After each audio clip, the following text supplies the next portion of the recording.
Okay, so here's what's going on.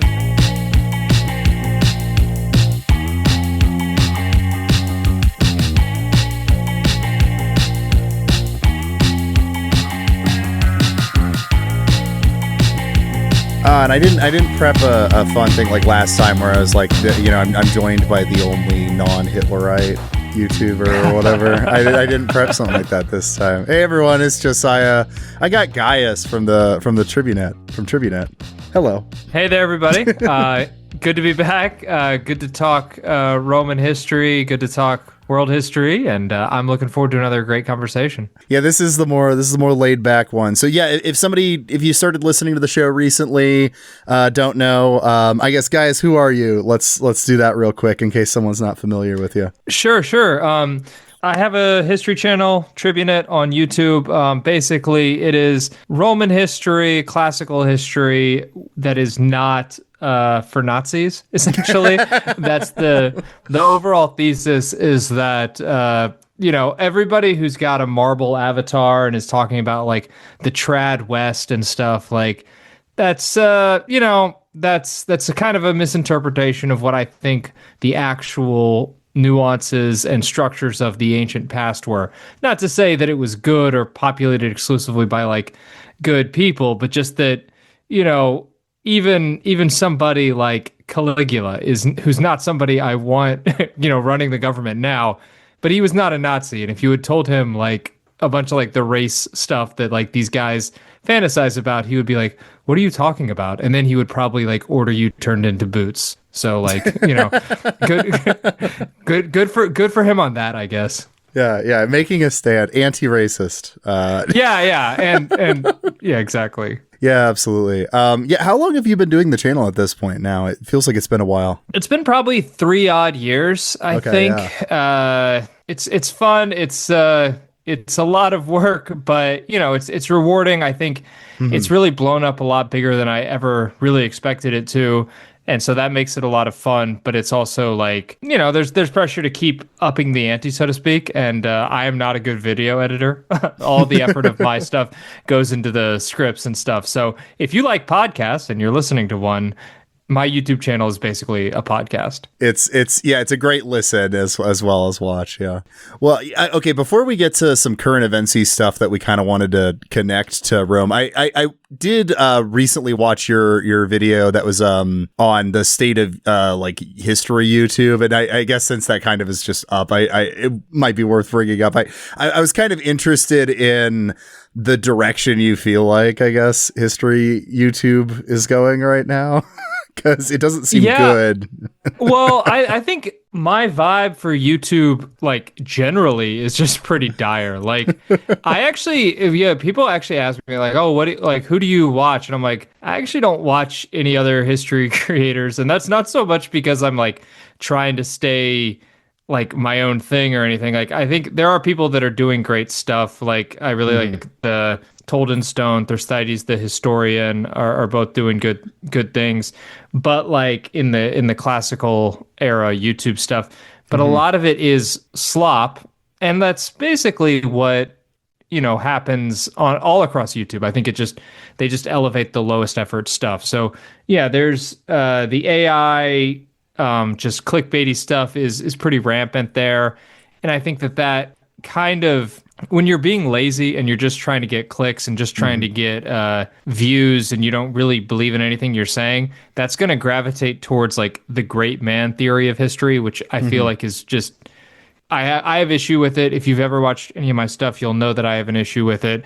But when you're doing low effort slop and you're just letting ChatGPT write your scripts, it's going to rely on outdated scholarship that's just going to talk about, here's what the generals did, here's what the emperors did, and you wouldn't know that there was anybody else in the world besides like these great men, so to speak.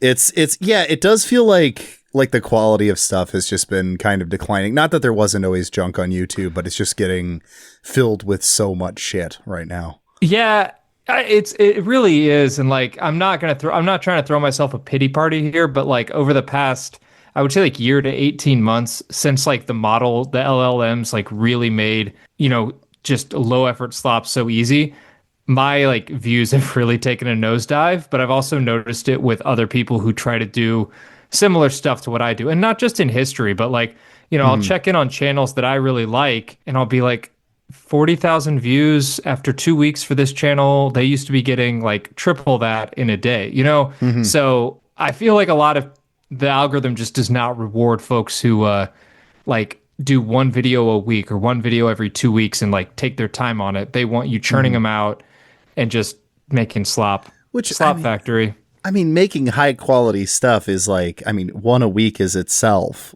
Like, oh, right. I can hardly, feat. That's the goal. Yeah, that's the goal I set for myself. And it's like, I can't really do it anymore because it's like, I am, if you didn't catch it already, if I wasn't laying it on thick enough already, I'm very against like using AI for anything really. Like, I don't know jack shit about coding. And I've heard people in coding say it's good, but also people who like to code are all tech dipshits anyway, so I don't know if it's actually good for coding or if it's just like confirmation bias among people with like no actual theory of mind. But like yeah, so it'll take me more, it takes me more time to make a video than I'd like, but that's because it's, I'm determined to make it actually a human creation, warts and all, I guess. Yeah, absolutely. Yeah, I think the only use of like kind of an AI thing I have found is when I do preview videos for like promo videos for a podcast episode. It can quickly transcribe audio. I still have to edit it though, but just to make captions. That's the only use I have found for an AI feature in like Adobe's suite. Okay, yeah, I've used the auto captions as well. Okay, yeah. And I have to fix that a lot though, because it gets every like Latin word wrong, or every proper noun is wrong. Yeah. So like I can use it, but it's also like I do have to go back and be like, that's not how you spell Praetorian, dumbass. Yeah, like, it really struggles with how much of this show is like three people talking over each other, sometimes. And so it just doesn't like that.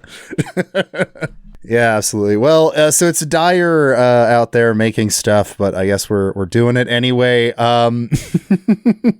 So I don't know. I guess trying to think of a good way to lead into this, but I wanted to just chat with you because I enjoy having you on the show, and current events are bad and on my mind. But I'd like to have a historical lens to, current events if I can. And I get the one thing that I've had in mind recently has been, honestly, it might be that I just like remembered your video from like a year or two ago or whatever, and then just like thought it was my own idea. But the Third Punic War and the complete massacre and genocide of Carthage, I don't know, has been on my mind lately because of the war with Iran, and I think you had made that video in light of Gaza at the time. But is this kind of hatred of a non-existent threat that you turn into a preemptive reasoning to massacre them, I guess. I don't know. There feels like some lessons to be learned from that. So do you want to paint a picture for us of what happened with Carthage? Absolutely. So Rome and Carthage, it's a complicated history, and it dates back hundreds of years. Actually, Rome's first ever treaty as a republic was with Carthage. So like one of the key documents used to like, because obviously the historical sources are not terribly reliable, circa 500 years before the Common Era. But one of the first documents they have that attests that Rome is not like this monarchical system anymore is a treaty with Carthage, actually. And in that treaty, Carthage, which was older, it's off the coast of Africa. It's based off the Phoenicians, actually. So there's the tie-in to like, you remember them from the Old Testament. It's the same people, same gods.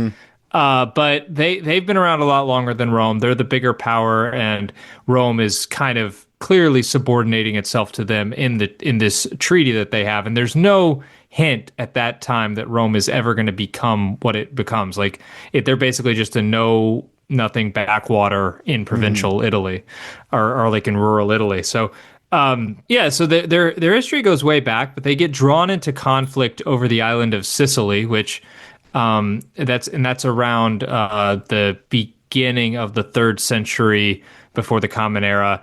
It's funny because we always think of Sicily as like so Italian. Like, I mean, look at The Sopranos, right? Like, hey, forget about it. Like the most in our modern conception, like the most Italian people on earth are the Sicilians.